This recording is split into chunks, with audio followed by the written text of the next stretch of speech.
Wow, Fermín López, the double that pretty much sealed the deal for Barcelona, winning 4-2 away from home at Slavia Prague. What a comeback win, I would say. Obviously, Slavia Prague were very, very dangerous throughout that very first period, that very first half.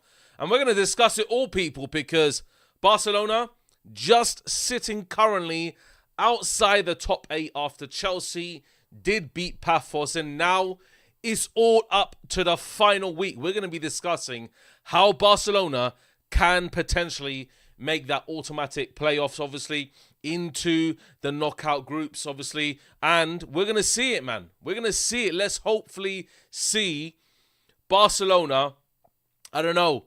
I want them to reach the knockouts, but also some part of me, the Real Madrid part of me, wants Barcelona to go into the playoffs as well. So who knows, guys? Who knows? But guys, honestly, make sure you smash a like, comment down below, comment in the live chat.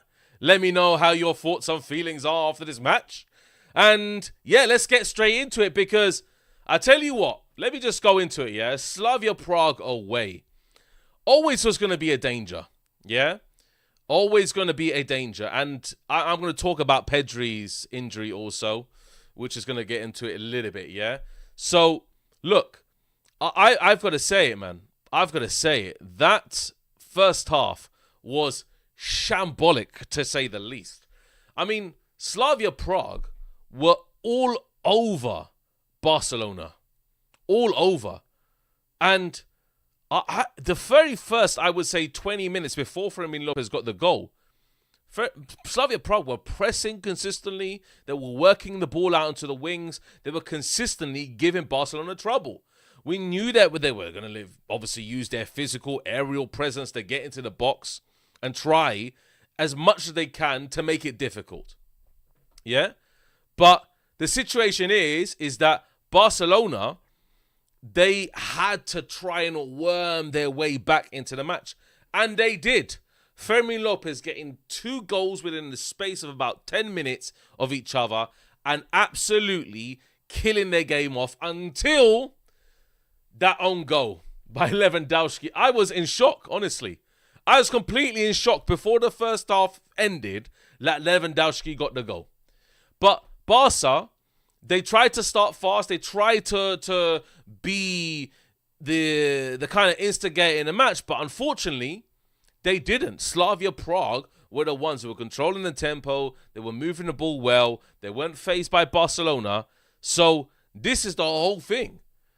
That Barcelona, when you looked at it during the match, they were pretty poor in that very first opening 20 minutes before, obviously, Fermín López got the goal.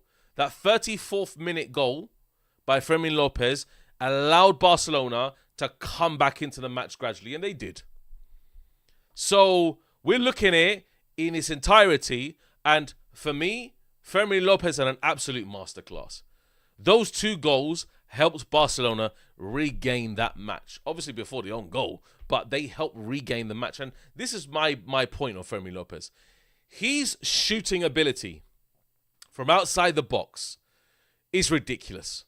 Obviously, he got a goal disallowed against Sociedad, but it went in nevertheless. Like, his shooting ability from outside the box is absolutely monumental.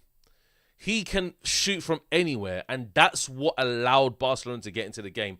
Look, if you're looking about, obviously, Barcelona in the game and how they were obviously playing, they weren't the best, absolute best in the first half, but they did get the job done to get ahead of Slavia Prague away from home. And you know the fans are going to be up for it. The fans are going to be obviously on Slavia Prague's case, and they got the goal back. And he went into the halftime dressing room. Hansi Flick. This guy, Hansi Flick. And I'm going to get into Olmo's goal as well, because it was absolutely fantastic. Hansi Flick was like, he must have gone in the dressing room and he said, yeah, he must have absolutely battered the players all over the place. And then Olmo comes on, guys. Yeah. Danny Olmo comes on, and the guy makes an instant impact. An instant impact.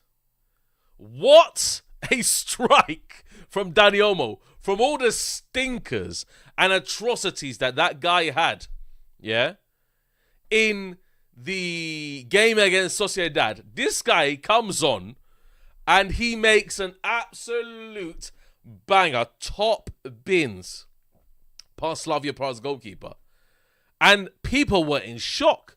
We were like, what on earth is going on here? Yeah?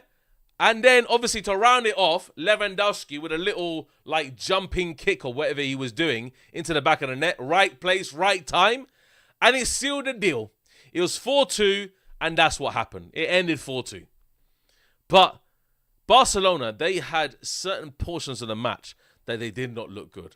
Obviously, the very first 20 minutes, and then obviously coming out in the second half as well, they kind of tried to get back into the rhythm, try to get back the tempo of the game. And look, they won the game. That was the most important things. I think that Barcelona wish that they actually scored more goals now because they're currently sitting in 9th in the Champions League table. So because they're currently sitting in 9th, they're going to go into the playoffs. People think that Barcelona are through. They're not through at the moment. If they go next week, and this is my point, obviously. If they go next week against Copenhagen and they outscore Chelsea, they potentially could go through. If I'm looking at the table now, Newcastle, they will not beat Newcastle's goal record.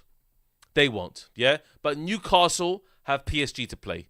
That's the difference maker because Newcastle have PSG to play, yeah? That is obviously going to work in favor of Barcelona.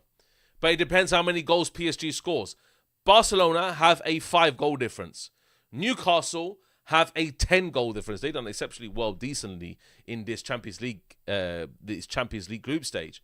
And we're looking at it and saying, look, Newcastle with 10 goals, Barcelona with 5. If PSG maybe beat them 2-0, that leaves a goal difference at 8. Barcelona would at least need to score 4 goals against Copenhagen.